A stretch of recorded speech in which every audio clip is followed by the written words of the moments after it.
Hello, everyone. Welcome to Off the Menu with me, Minnie Jacob, the co-founder of Oddbox and the Fast Food and Cafe Convention. This is a podcast where we share stories, we get to know industry professionals, who they are, what they believe in, how they got to where they are, and of course, the learnings along the way. Today, I'm sitting with a very interesting man, a man who is not an entrepreneur, but he totally works with the entrepreneurial mindset, a committed feminist, but he doesn't hold that as a badge, but with the awareness that there is a major need of work in that space of gender equality. And he also has no problems in accepting that the employments that he's held in the past have not been very successful, but today he's riding high on the wave of success, and that too with sheer hard work. Meet George Kunnappally, the MD of Nando's UAE. Welcome to the show, George. Hi, Minnie. I'm really happy to be with you. Thank you. Thank you for being here.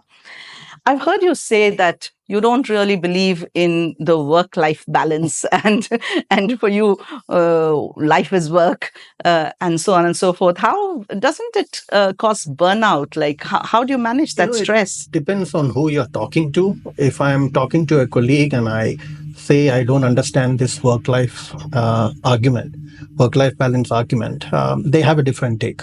But when I'm talking to entrepreneurs or investors or business owners, they completely understand me. Mm-hmm. And I come from a school of thought where I really enjoy what I do, and it's given me everything that I've aspired for, and I'm very passionate about it. And in the beginning of your career, when you spend about 15, 18 hours at your workspace, all your key relationships are built around your workspace. Even in my life, more than the career, if I were to look at that work-life split, I met my wife at my place of work. Oh, okay. I have a biological twin brother, but I met my sister at my place of work. I made my best friends at my place of work. So all my core relationships, my inner circle today for the last several decades, were formed and crystallized at my place of work. Okay. And wherever I've worked, I've had that equation with my line managers or even with my employers, where I could take a break to have lunch with my wife or attend a parent-teacher meeting of my daughter, or even get a haircut during office hours. And that would mean that I was perfectly comfortable having a work meeting at 8 p.m. or get called back into the office on a Sunday morning. It's never really, I've never segregated it. If I'm doing very well at work, it certainly used to reflect on all my other social equations and even my personal relationships. Its career has basically defined me, and it's very much a part of me. And I think if you are an entrepreneur or you're a business investor, if you're leading from the front, you would identify with the inability to separate work from a personal space. I am very comfortable when I'm in the office, and I'm equally comfortable discussing work at home.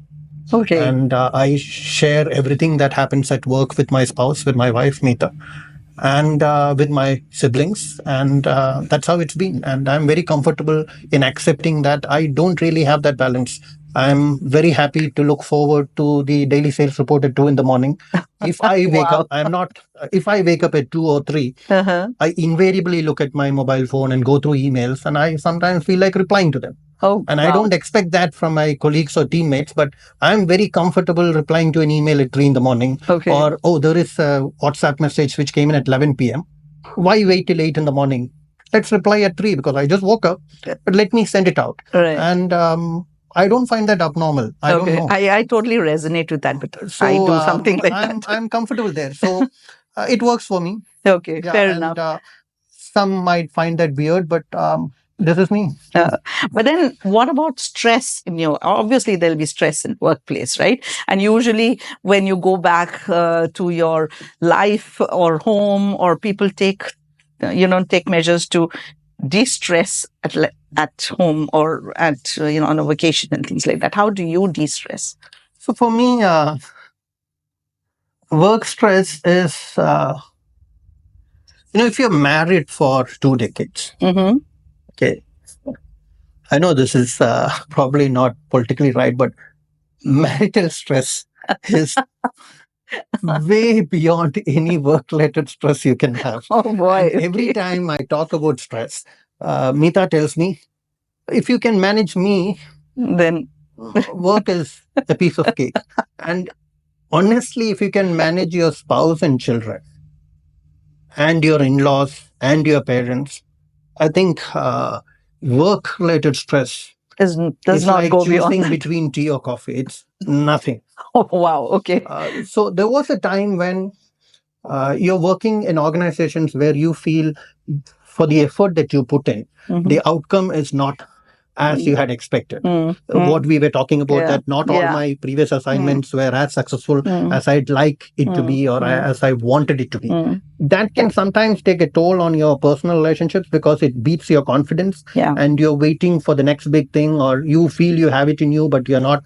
You feel that the opportunities were not right, or you're working for brands which are not kick-ass. And you're hoping that one day you will get that opportunity and then everything would magically change and you could use all your abilities to make a positive impact. And I'm somebody who believes that when you leave a business is when your real contribution will be seen. And if those businesses can last a few more years after you have left, great. If it can last decades, then it means that you have positively impacted that business. And many a time I've only got opportunities when a business is not doing well, where you're probably their last attempt to see if it can be turned around. I've rarely got an opportunity to work for a developed, mature business where the investors or the owners want you to just keep it going or grow it at 5% year on year growth. Yeah. I've normally been hired only to build businesses from scratch or to turn around a business which is not doing well. Which must have been very challenging, no? Which means you have an opportunity to use all your skill sets, work with a team with urgency, because slow speed has never really helped me. Or you are very much a very restless person, so you need things to move faster and you need the action going on all the time. You need a lot of action. So this has worked for me through most of my career, but I'll be very willing to accept that a lot of my assignments did not produce the results that I would have loved it to. The effort was still as important and it was involving and as all consuming, but it didn't produce the results that you expected. So then every time you meet with success, it's bittersweet and you tend to appreciate and respect and value it more. Yeah.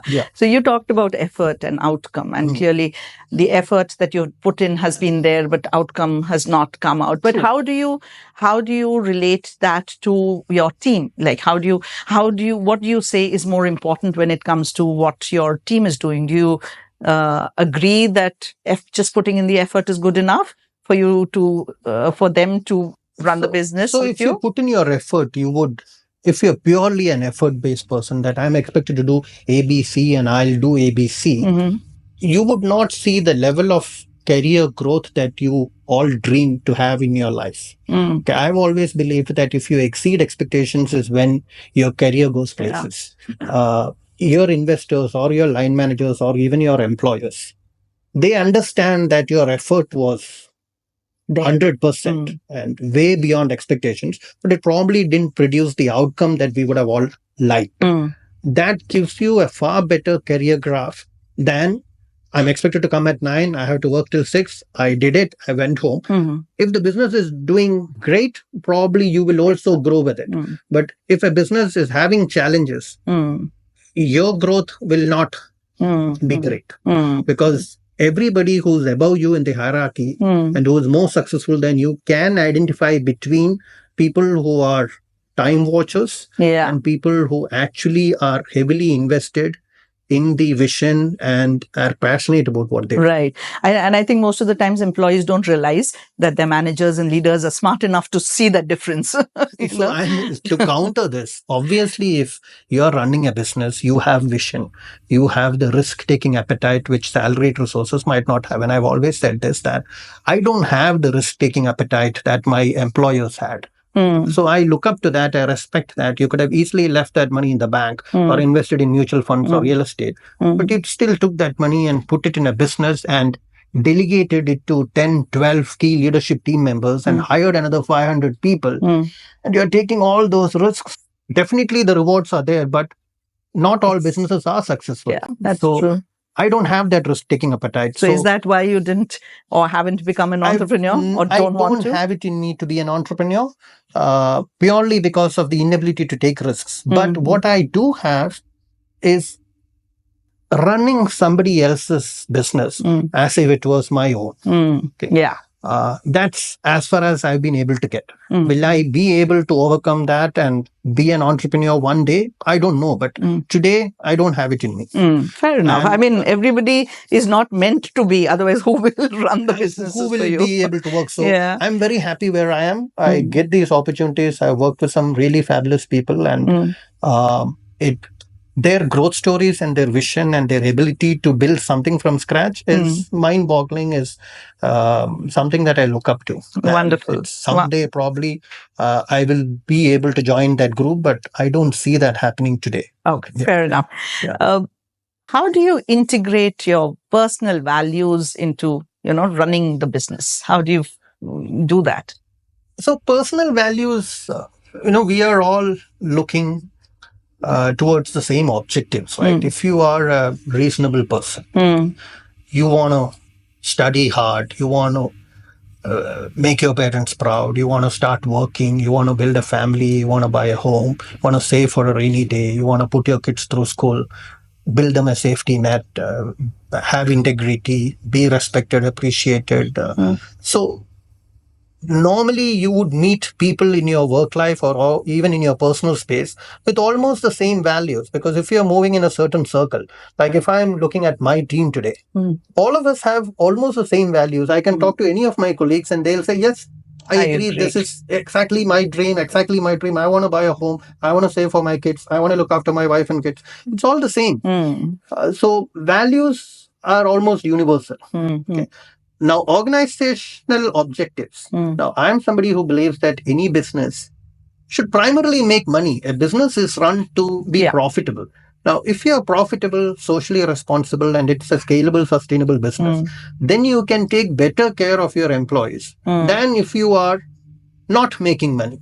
So there's nothing wrong in an organization being focused towards profitability and increased profitability. Definitely not at the cost of the customer or at the cost of the employees, but the primary objective of a business is to make money. Right. And when you are profitable, you can do a lot more to take care of the people who made it happen. And so I'm not someone who feels profitability should not be a goal. Obviously, it has to be balanced. But as a business, the core tenet of a business is to be profitable. Right. Socially responsible, follow the law, pay your taxes, be nice to your people, be honorable. All that is a given. Yeah. But yes. Yeah, you mentioned that you've worked with some amazing people. So has mentorship played a role in your life? And what do you feel about the role of mentorship in, say, career development? So in the traditional sense of mentorship, I really wish I had a mentor at the beginning of my career. I didn't. I encourage who are coming into the industry new into any career that if you can find a mentor who can be invested in you, who can open doors for you, who can guide you with their success, with the do's and don'ts, it's a great thing to have. And you would have different mentors as you progress in your career. At some stage, the first mentor you had in the first 5 years of your career would outlive their contribution phase. And then you have another mentor, or it could be for different reasons you have different mentors. Okay. And it's a great thing to have as long as the mentor is doing it for the right reasons. And that's where the disconnect is, where they can't be competing with you for the same opportunities. They can't be jealous of your success because obviously your mentor is from a different generation and they would have probably had a far difficult growth curve compared to the new generation. And having a mentor definitely helps.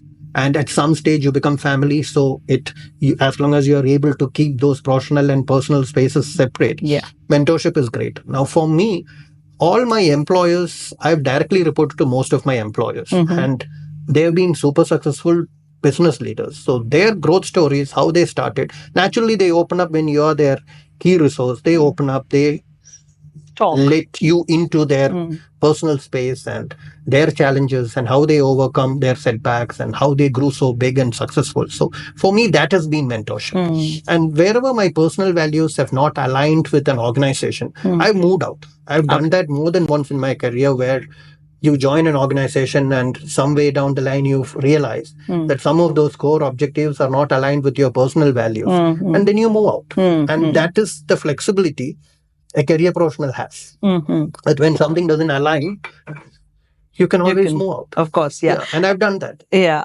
And you've been leading teams for so long, so many years now. Do you feel that your leadership style has changed over the years? Certainly. When you're young, like somebody asked me the other day, what would you have done differently if you had a rerun of your career? So when you're young and you're getting these opportunities, especially in businesses where turnaround is the focus.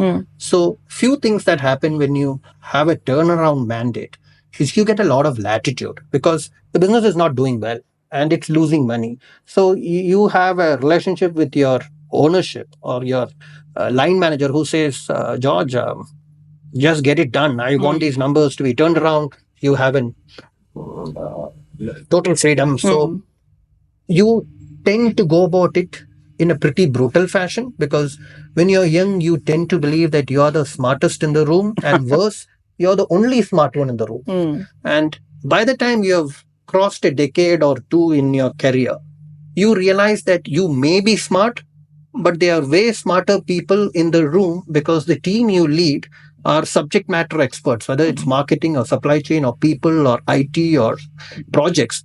They are all individually subject matter experts. And you may be a master of none and you may be in a position to lead them. But it's better to depend on their feedback and their guidance and recommendation. And you basically help in creating an environment to collaborate with all of them rather than my way or the highway. Okay. It may have worked 20 years ago, but today you are wiser. And you know that had you applied today's wisdom then, you could have been probably more successful in those assignments where I said I wasn't very happy with the outcome because you were probably thinking everything is a one-man army or a one-woman army. And that happens with a lot of us when we start off our careers and we get our first break. We are in a rush to prove to the world that I'm the only smart one in the room. Okay. Being smarter in the room is different, but we normally tend to get stuck with I'm the only smart one in the room. And by the time you have learned, you have already crossed 2 decades. And I keep telling my mentees, the earlier you realize and recognize and appreciate that there is a lot of wisdom in your team, probably the sum of which is far greater than your individual wisdom, you will be far more successful earlier in life. Right. Yeah, but you normally get there quite late. So you have a lot to say to your 20-year-old self. I should have been less brutal, more compassionate, more appreciative of the opportunities, more appreciative of the fact that not everybody is created equally. And your rule book or your scale of measurement may not be equally applicable to every element in your team. And there are a lot of closers and fixers within your system who may not have the big titles, but may still be adding tremendous value to the overall proposition. And you realize that only as you cross several assignments, that you know what, that man or that lady didn't have a big title, but never came back saying I couldn't complete a task or I couldn't achieve this. But they were not in the top 3 in the organization or top 10 in the organization, but what they did actually contributed tremendously to the success of the business. Right. So today I'm more interested in the fixers and the closers because the leadership team is always well taken care of. But there are a lot of closers and fixers in the organization. Say we are a 600 plus team in Nando's, and we probably have 200 plus closers and fixers across our restaurants, across our head office and call center. Wow. The leadership team is brilliant, but those are the people, the unsung heroes, the men and women in uniform who toil every day. Our jobs in head office is very much a blessing. I mean, it's nothing compared to what the grill cook has to face or what the hostess who has to stand 9 hours at the entrance of a restaurant. Yeah. I see our host and hostesses outside our restaurant inviting guests for breakfast. It's 40 degrees. So, I mean, our job is nothing in the kind of pressures and complexities that they have to manage. Right. It's a blessing. I mean, have we come up the ranks? Yes, I started in the restaurant, but I have huge appreciation for what our men and women do. Fantastic. That's fantastic. So, what would be today, where you are today, what would be a fulfilling career for you? Today, I can say in Nando's, we have a team which is working very well together. We understand the vision or the objectives of the entrepreneur, our boss, our chairman, extremely well. Everybody is aligned with that vision. And when a business does well, everybody goes home happy. Yeah. You know it's doing well. There's no rocket science. The P&Ls are pretty transparent. I mean, Right. and when you are an owner-driven business, we don't have to paint the numbers. Okay, we don't have to hype it. We don't have to underplay it. The business is either doing well or it's not doing well. Right. And everybody is working together to make it more successful, more profitable, reach more communities, add value to the people who are working with us at any level, employees, vendors, stakeholders, landlords, bankers. So we are in a very comfortable space and it's a blessing. Yeah. Great. Fantastic. So now we come to that part of the podcast, which I'm sure you're waiting for, which is the agree, disagree part. So I'm going to ask you put out some statements, and you can tell me whether you agree or disagree. And if you have a little brief detailing on that, that's also perfectly fine. So let's start. All right. Aggregators are and will always play an important role for the restaurants. Agree. They're an essential part of the ecosystem. And if you know how to manage them, and if you know your costs, you would be able to negotiate better. Okay. And I've always believed that you have the option to manage deliveries in-house. And if that is a lower cost than going to the aggregator, do it. You should do it. Yeah. Fair enough. Okay. The next one. Introducing a no tipping policy and increasing staff wages enhances both employee satisfaction and customer experience. Do not agree. Okay. My take is you have to pay market salaries. And if the customer had a fantastic experience and wants to tip a waiter, that's a cultural thing. It varies from country to country or culture to culture. You should leave it to the customer and the waiter to decide, or it's ultimately in the hands of the customer. There's no compulsion in our market to pay a waiter over and above the invoice. So disagree. Okay. Now, a hypothetical question. Suppose a food blogger proposes a collaboration where they create a limited time menu item for your restaurant. Would you decline the proposal so as to maintain strict control over your menu's consistency, or would you be open to that? See, we work with a lot of influencers and bloggers. If it fits into our brand positioning or into our menu positioning or offering, everything is welcome. Anything is doable. Okay, we are open to new ideas. We are open to new collaborations. If it doesn't fit into our scheme of things, we are very particular. And as a brand, we are very clear about what works for us and what does not work for us, and what is permitted by the franchisor and what is not. So it's not a blatant yes or a blatant no. Okay. It depends on what's on offer. Okay. Fair enough. The next one, providing smaller portion sizes encourages customers to try multiple dishes and enhances their dining experience. Agree. If it's a menu that constantly is evolving and changing, and there are restaurants where the entire menu changes every 2 or 3 months. When it comes to Nando's or franchise restaurants, our menu changes 10 to 15% year on year. Okay. So Then when somebody comes and orders a main course, they want a main course. Okay. It's all dependent on price. Does the small plate concept work? Yes, it works in restaurants where the menu keeps changing frequently, and every time you go, oh, it's a lot of new items. I'd love to try that. In our case, that's not really the case. Okay. People come to us because they love our flame grilled peri peri chicken. They love our espetada, they love our cataplana, they love our burgers. So you need to make sure that when they spend X amount of money in the restaurant, they feel absolutely full and value for money when they leave, and the experience surpasses the food and the beverage. The overall experience has to be what they are leaving the restaurant with. Right, right. Food has a big role to play in it, but it again, it's not a straight yes or no. Okay. And the last one, featuring rotating guest chefs boosts the restaurant's popularity and customers' interest. I'm not qualified enough to answer that, but I know what you're asking me. I recently read an article which I circulated with our peer group, which said, as long as the chef's ego is not being served on the table, it should work. I think that's a good answer. It should work. But a lot of it doesn't work because it's the chef's ego that's being served on the table. Okay. Yeah. Otherwise, yeah, we have a lot of very successful, very recognized and very appreciated talent in the kitchen, men and women, and that should be celebrated. That should be given opportunities. Yeah. Fantastic. Yeah.